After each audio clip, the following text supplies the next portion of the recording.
దేవుని పరిశుద్ధ నామమునకు మహిమ కలుగును గాక. దేవుడిచ్చినటువంటి మరో నూతన దినమును బట్టి, ఈ శ్రేష్టమైనటువంటి అవకాశమును బట్టి దేవునికి వందనాలు. వేకప్ విత్ గాడ్ వారికి నా కృతజ్ఞతలు చెల్లిస్తూ ఉన్నాను. ఇది నాన్న మనం రెండవ దొంగ, సిలువ మీద మాట్లాడిన రెండవ దొంగను గురించి కొద్దిగా జ్ఞానం చేసుకుందాము. మరి ఈయన గురించి లూకాసు వార్త 23వ అధ్యాయము 39వ వచనం నుంచి 43వ వచనం వరకు చాలా విపులంగా విశదంగా వ్రాయబడి ఉంది. మనం కొంచెం ముందుకు వెళ్ళి గమనిస్తే మత్తయి సువార్త లో చెప్పబడినట్లుగా 27, 39వ వచనంలో, 44వ వచనంలో చెప్పబడినట్లుగా ఇతను కూడా మొదటి దొంగ వలనే నేరస్తుడు, బందిపోటు దొంగ. మరి ఇతడు కూడా యేసు ప్రభువుని నిందించాడు.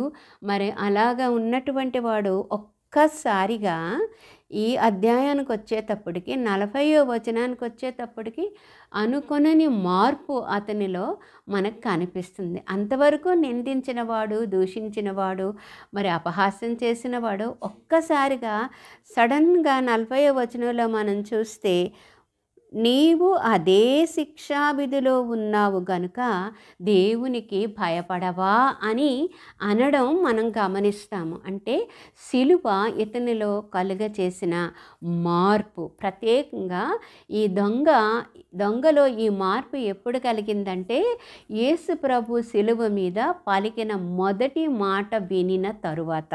దీని ముందు భాగంలో మనం చూస్తే 34వ వచనంలో యేసు ప్రభు, తండ్రి వీరేమి చేయుచున్నారో వీరెరుగరు కనుక వీరిని క్షమించుము అని ప్రార్థన చేయటం విన్నప్పుడు ఇతనిలో మార్పు రావడం ప్రారంభించింది. అప్పుడు అతను దూషిస్తూ ఉన్నటువంటి, ఇంకా కంటిన్యూస్గా దూషిస్తూ ఉన్నటువంటి మొదటి దొంగను చూసి, నీవు దేవునికి భయపడవా అని అడగడం మనం గమనిస్తాం. ఎప్పుడైతే యేసు తండ్రి అని దేవాది దేవుని సంబోధించాడో, వీరిని క్షమించుమని అడిగాడు, వెంటనే ఈ దొంగ అర్థం చేసుకున్నాడు. ఆయన దేవుడు అని, ఆయనకు భయపడాలి అని అర్థం చేసుకున్నట్లుగా మనం చూస్తాము. మరి అంతేకాకుండా అతను ఇంకో మాట అంటున్నాడు అదే వచనంలో, ఇది మనకైతే ఇది న్యాయమే అని చెప్తూ ఉన్నాడు. 41వ వచనానికి వచ్చేటప్పటికి ఈ దొంగ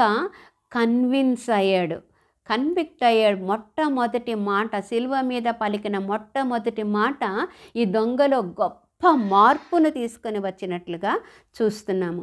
మరి ఇది న్యాయమే అంటున్నాడు, మనం చేసిన నేరానికి ఇది న్యాయమే అంటున్నాడు. అంతేకాకుండా ఇంకా ముందుకు వెళితే, మనము చేసిన వాటికి తగిన ఫలము పొందుచున్నాము అని కూడా అంటున్నాడు. అంటే ఈ సిలువ మనకు కరెక్ట్ అయిన శిక్ష మనం చేసిన దానికి. అంటే ఇంకో మాటలో చెప్పాలంటే, తన తప్పును తాను ఒప్పుకుంటున్నాడు. ఒక పాపి రక్షించబడాలంటే చేయవలసిన మొట్టమొదటి కార్యం దేవునికి భయపడాలి, రెండవది తన తప్పును తాను ఒప్పుకోవాలి. ఇంకో పని చేశాడు ఆయన అదే వచనంలో, ఈయన ఏ తప్పిదమో చేయలేదని చెప్పి, ఏ తప్పిదం, యేసు ప్రభులో పాపము లేదు అని ఒప్పుకుంటున్నాడు. అంటే నేను పాపిని, నీవు పాపము లేని వాడవు, నన్ను క్షమించటానికి నీకు అధికారం కలదు అని ఒప్పుకుంటున్నాడు.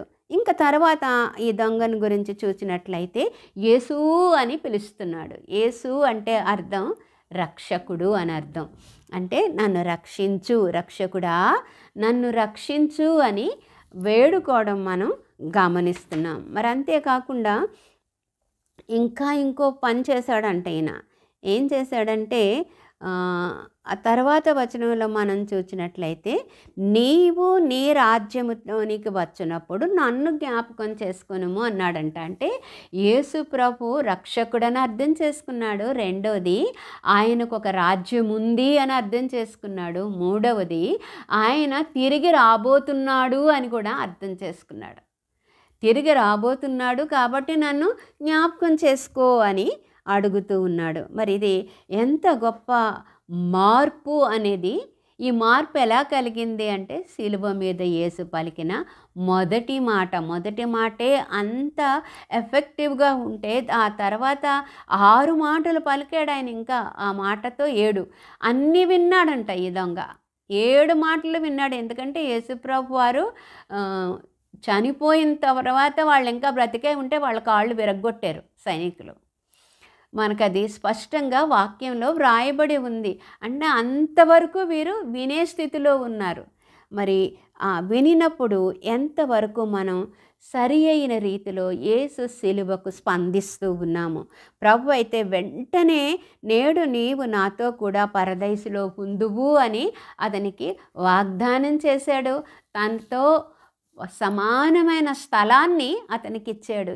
మొదటి నేరస్తుడు ఆయనతో సమానునిగా ఎంచుకున్నందుకు నశించిపోయాడు. కానీ ఈ దొంగ ఆయనను దేవునిగా ఎంచినందుకు దేవునితో సమానమైన స్థానాన్ని సంపాదించుకొని యేసుతో పాటు పరదేశంలో ఉండేటటువంటి అవకాశాన్ని పొందుకున్నాడు. మరి అటువంటి మార్పు శిలువ మీది మాటలు నీలో నాలో దేవుడు చేయునుగాక.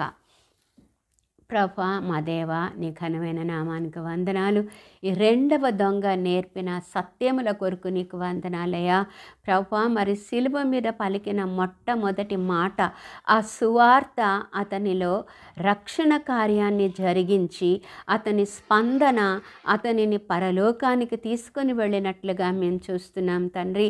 ఈ శిలువను ధ్యానించినప్పుడెల్లా నాయన ఎవరో ఒకరు నాయన రక్షించబడి పరలోక రాజ్యంలో చేర్చబడాలని ఆశపడుతూ ఉన్నావు నాయన.